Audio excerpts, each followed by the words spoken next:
Shalom.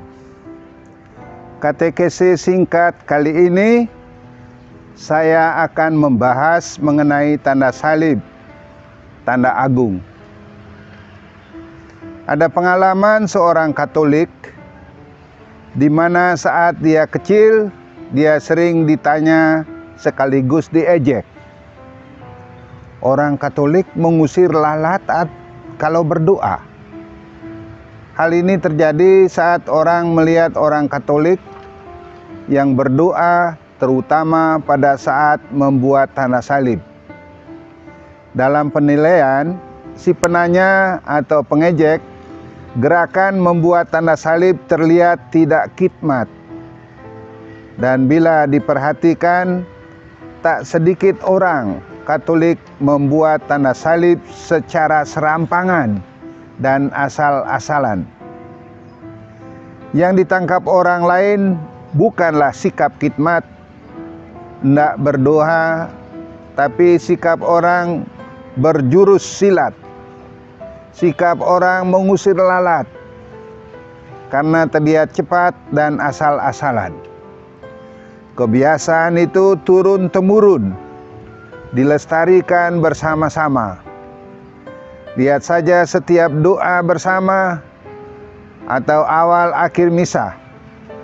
Ketika imam membuka misa, semua umat membuat tanda salib.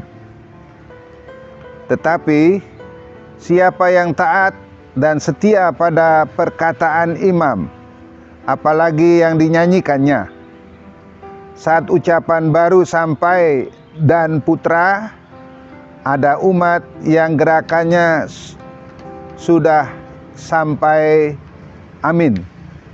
Atau ucapannya baru Roh Kudus, gerakannya amin. Lebih parah, ucapan baru Bapa, gerakan sudah amin. Hal ini menunjukkan gerakan tanda salib yang terlampau cepat. Membuat tanda salib dengan baik sama dengan menerima berkat Tuhan. Orang yang serampangan membuatnya tak mendapat berkat, sebab tanda salibnya hanya tanda kosong tanpa isi.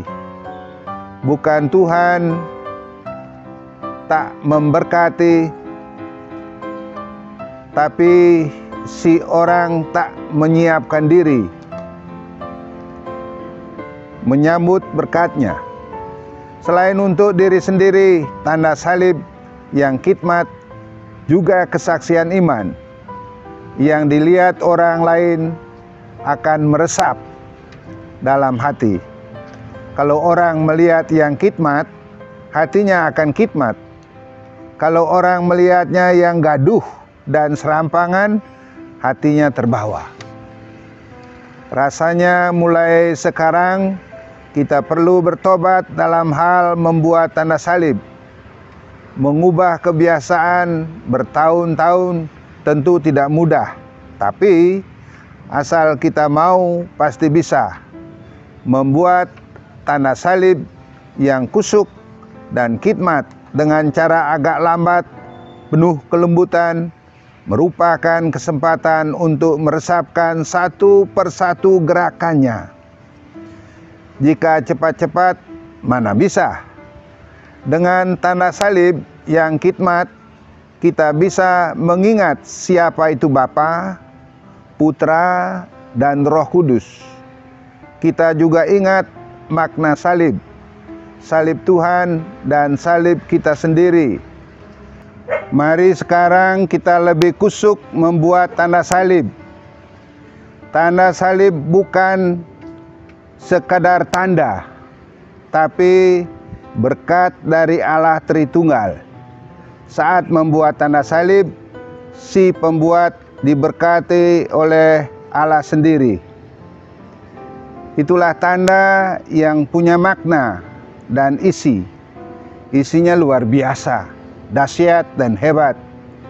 Selain itu, tanda salib juga merupakan sakramen tali.